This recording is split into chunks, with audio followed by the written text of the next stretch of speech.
Le conte d'aujourd'hui nous vient des montagnes du Caucase et s'intitule « La femme aux mains de lumière ». Dans la montagne verte fut autrefois la citadelle d'un guerrier à l'âme forte nommé Psébadé et de son épouse Adaïa, belle comme un soleil. Cette demeure sauvage était bâtie au bord d'un torrent impétueux et profond. C'était une retraite sûre. Psébadé n'y craignait personne.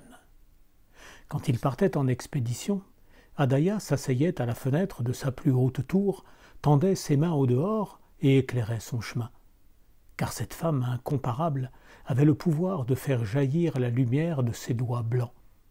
Elle assurait ainsi les pas de son époux tandis qu'il descendait dans la brume de l'aube vers les plaines fertiles. Et quand, la nuit, l'ennemi aux trousses, il revenait chargé du butin de ses razzias, elle lançait un pont de toile au travers du torrent et l'illuminait puissamment. Dès que Psébadé avait passé ce pont, elle s'empressait de le relever, puis à la hâte cachait ses mains rayonnantes. Alors ceux qui le poursuivaient se perdaient dans les ténèbres, et mouillés de l'écume des cascades qu'ils n'osaient traverser, ils s'en retournaient à grand-peine chez eux. Or il advint que ces exploits enviables gonflèrent Psébadé d'orgueil bavard, au point qu'un jour de festin parmi des voyageurs de passage, il se prit à s'enflammer de ses vantardises. « Qui pourrait me vaincre, dit-il, personne. Même du pays des géants cyclopes, je reviendrais vivant et riche s'il me prenait fantaisie d'aller piller chez eux. Hier encore, j'ai franchi le torrent avec 18 chevaux pommelés et 21 vaches dérobées dans la plaine. Aucun de ceux qui me couraient au train, ils étaient plus de 100, n'a pu me rejoindre. » Adaïa, l'entendant ainsi parler, baissa le front et murmura, soudain renfrogné, « Ne suis-je donc pour rien dans tes faits d'armes ?» Psébadé la toisa un moment en silence, puis répondit, les sourcils joints et la bouche arquée, « Je vais seul en razzia. Marches-tu à ma place? Est-ce ta vie ou la mienne que les flèches menacent? Tais-toi donc, femme, tu ne sais pas ce que tu dis. »« Homme, ta vanité me fait honte, gronda la belle Adaïa, relevant fièrement la tête. Il est des héros plus braves que toi dans le monde. » Psébadé, cognant des 2 poings sur la table, se leva, le cœur troué de rage. « Tu sauras bientôt quelle est ma vraie valeur, dit-il. » Et sur l'heure, il sella son cheval et s'en alla. Cette fois, il se perdit inexplicablement. Il erra de jour en jour plus amer. Partout où le hasard le conduisait, il fut repoussé. Il ne put piller que maigre pitance.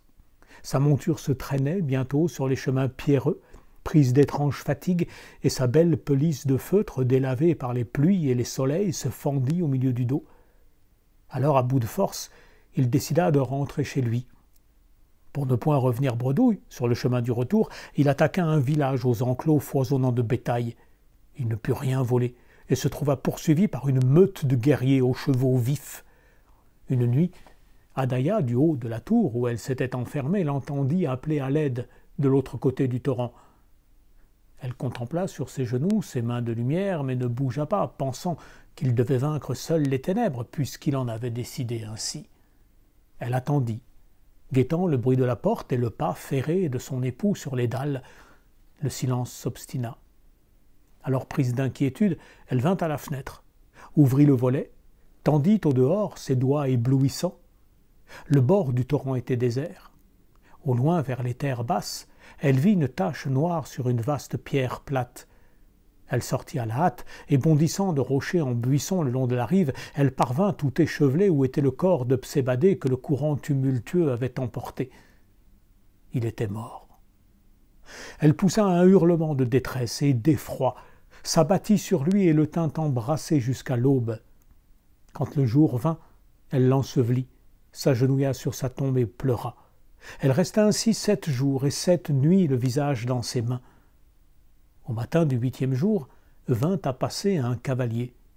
Il était beau et large, sa chevelure brillait au soleil neuf. Voyant cette belle femme perdue dans son chagrin, il mit pied à terre et lui demanda pourquoi elle se lamentait ainsi.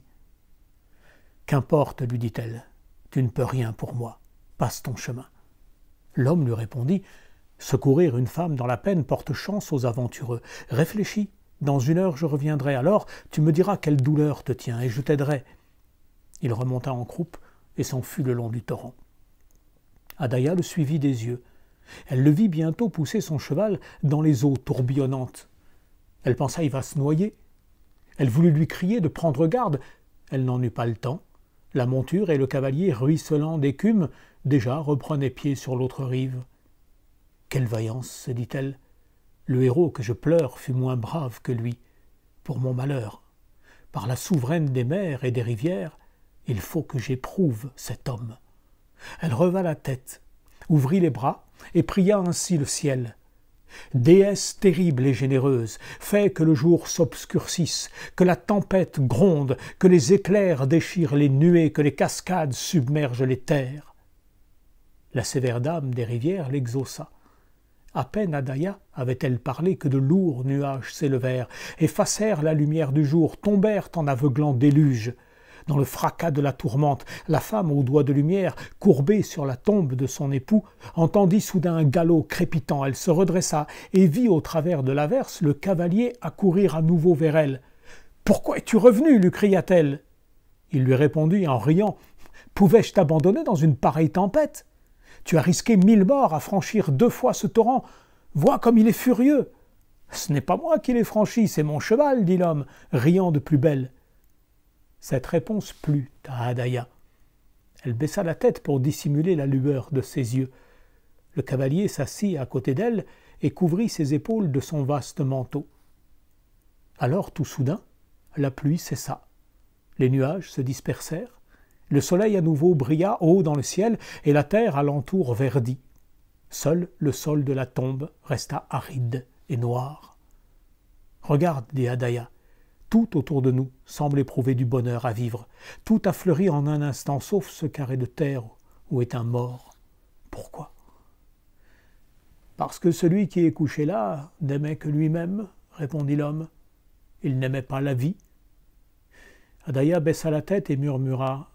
Celui qui est couché là m'aimait, et je l'aimais. Il était mon époux.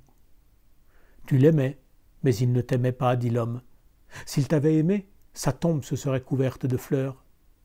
Il regarda la jeune femme, lui sourit. Un long moment, elle le regarda aussi. « Comme ta chaleur est bonne, dit-elle. » Puis elle sortit brusquement de l'abri du manteau et se mit à disperser à grands gestes rageurs le tertre qu'elle avait élevé. Son compagnon lui demanda pourquoi elle se prenait ainsi de fureur. Elle gronda. « Cet homme qui n'aimait que lui ne mérite pas qu'on se souvienne de sa vie. »« Tu as pris une peine inutile à élever cette tombe, » lui dit le cavalier. Ne prends pas une peine inutile à le détruire. Qu'elle demeure, cette tombe, telle qu'elle est, et en la voyant stérile, que rougissent de honte ceux qui n'aiment qu'eux-mêmes. L'homme aux mains puissantes et la femme aux mains de lumière se levèrent et s'enfurent ensemble le long du torrent, sous le soleil paisible.